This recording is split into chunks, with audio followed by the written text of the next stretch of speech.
Жовтня,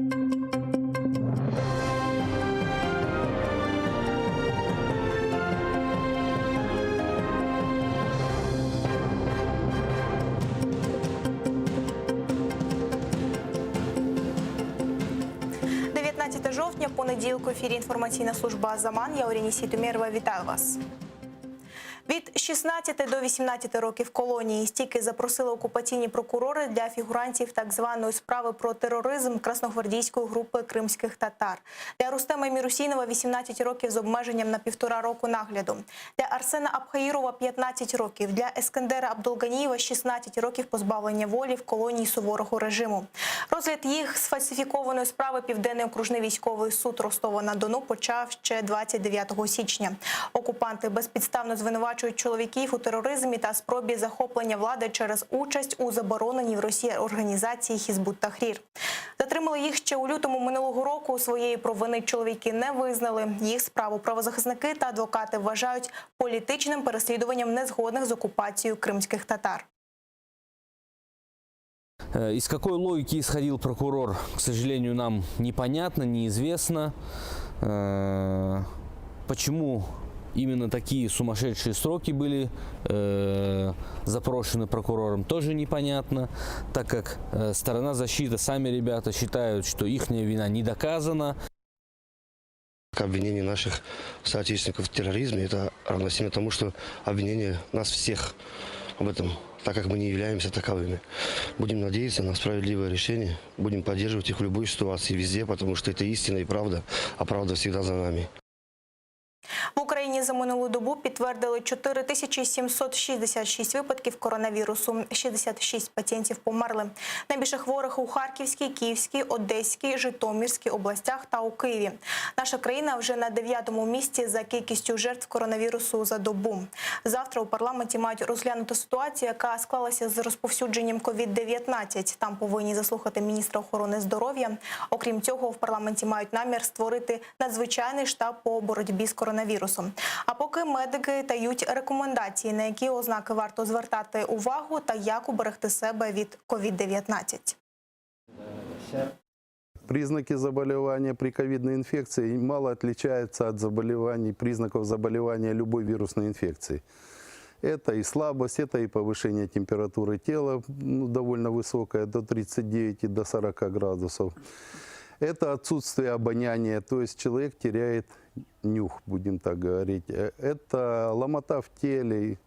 И если у вас, не дай бог, возникли такие признаки, первое, куда надо обратиться, это надо обращаться к своему семейному врачу, с кем у вас заключена декларация. Основные методы защиты от этой инфекции – это все-таки изоляция, это все-таки меньше, знаете, как люди говорят, сейчас молодежь говорит, обнимашек, меньше обнимашек. Это все-таки придерживаться дистанции между людьми. Это прежде всего, наверное, сокращение количества свадеб, общественных каких-то мероприятий, тем более сейчас идет предвыборная кампания. Поэтому люди должны очень бережно относиться. Вот в руках у меня маска.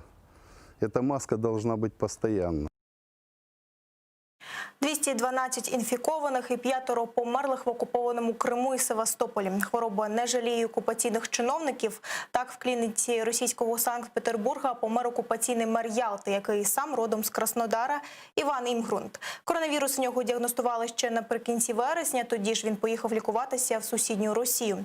Відреагував на смерть окупаційного чиновника і голова Меджлісу Рефат Чубаров і порадив поховати того подалі від кримської землі. Про мільярди на боротьбу з посухою, злочинну колонізацію та інші новини з життя окупованого Криму дивіться далі у сюжеті.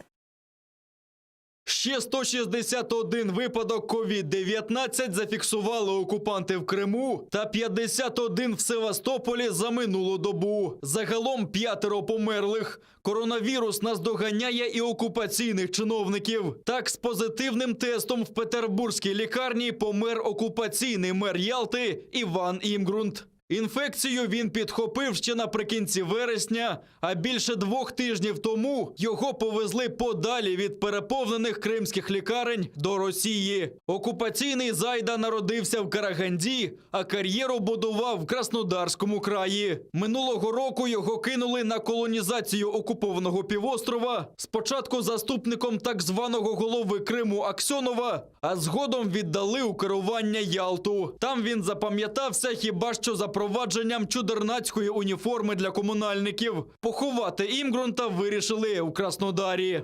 Помер окупаційний мер Ялти Іван Імґрунт, один з безлічі російських манкуртів, присланих Москвою колонізувати окупований Росією Крим. Передайте нашу пораду рідним вже мертвого окупанта. Нехай поховають свого родича за межами Криму. Там, звідки він приїхав. Нема чого захаращувати наш Крим.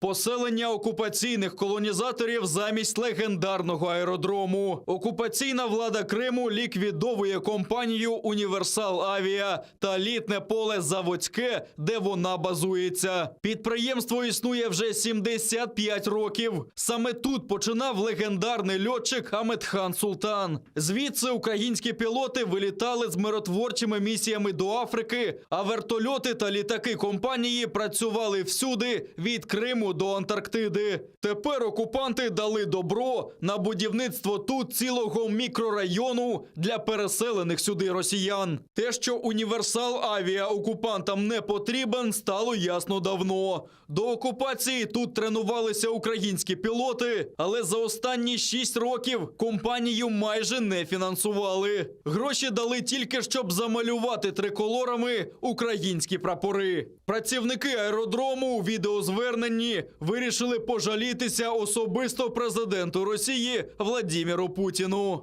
Та ситуация, которая сложилась вокруг аэродрома Заводское, на сегодняшний день печальна. Государственное предприятие практически хоронит государство, что само по себе является нонсенсом.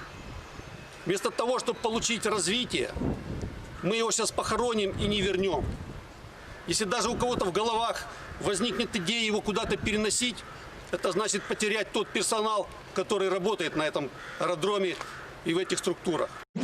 Найбільші кримські водосховища заповнені ледь на 15%. Зокрема, в Чорноріченському, яке живить окупований Севастополь, менше 10 мільйонів кубометрів з 64 мільйонів. 6 мільярдами рублів, які обіцяли з Москви на вирішення водної катастрофи, розпоряджатиметься окупаційне Міністерство оборони. Тепер російський прем'єр Михайло Мішустін розпорядився виділити вже 50 мільярдів рублів. За ці гроші шукатимуть нові джерела та ритимуть свердловини. А щодо розрекламованої ідеї опріснення, Мішустін промовчав. Окупаційна влада Сімферополя все ще планує перейти на воду Салгіра. Хоча їх же дослідження показали, що річка в кілька тисяч разів брудніша за норми через каналізаційні стоки. На дощі сподіватися теж не доводиться, бо через спеку подекуди знову прогнозують високу пожежну небезпеку.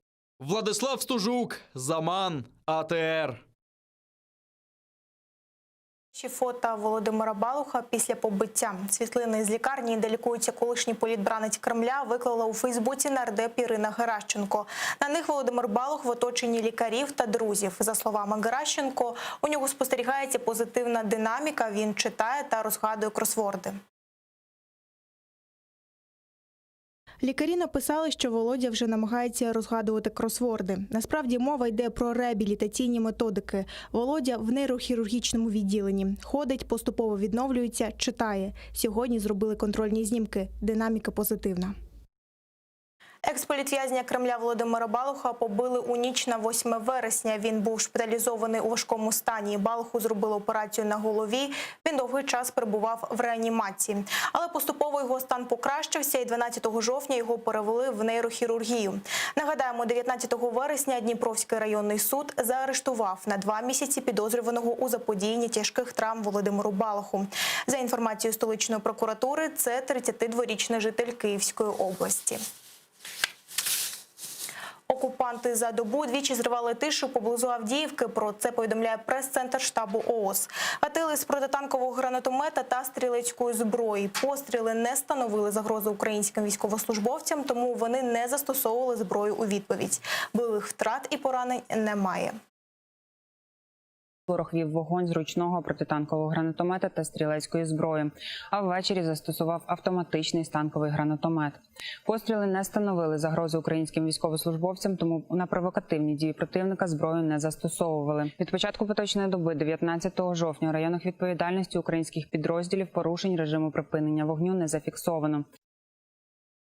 Це все на цю мить. вже за кілька хвилин ефір продовжить моя колега Гульсум Халілова, а о 21-й дивіться «Заман» кримсько-татарського Шевкетом Наматулаєвим. Будьте здорові, до зустрічі!